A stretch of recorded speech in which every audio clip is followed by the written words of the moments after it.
Agyang 73 years old na Aurora Gigante at magobrano rin kayang 8 anak. Manintunan niya pamuring ini, uling naburing iasa in kayang sarili kareng aliwa. Kulang kanuing kayang kapulit pa nakitan kayang pamagtindang sampagita, kayang public market ng siyudad San Fernando lakwas ngening Mikamal in Panyalwan. Okay, gana-gana, may tasing hanggang kaya keni. Kakatasing Panyaliwan ng pong kaya ni. Pamig ka sa akin. May dating Panyaliwan na naman nanti. Lalo na yung gasta mo. Kung kamal na yan eh. Kaya naman mamag-asaya kanong igigante adina ng solusyon ng gobyerno in problemang iti. Kaya ka nalagong kamalin. Yang 5 dalam lang peso. Hindi dinalan niya. Buwan ng Manyalika. Makasadyang marapat kang Lunes, July 24, yung kaduang State of the Nation address o sona ng Presidente Ferdinand Marcos Jr. Antabayanan din na kanu iti rin kaya katamong kabalin. Banta updated tamo, di ba?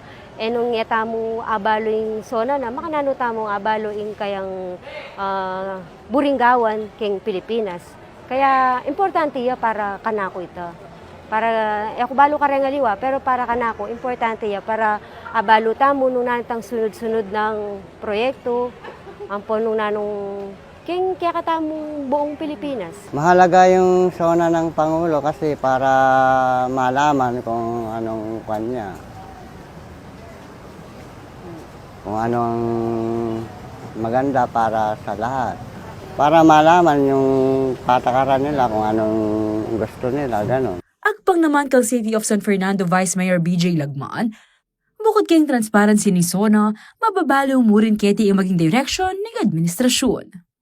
Very important, no? Not just for transparency and reporting.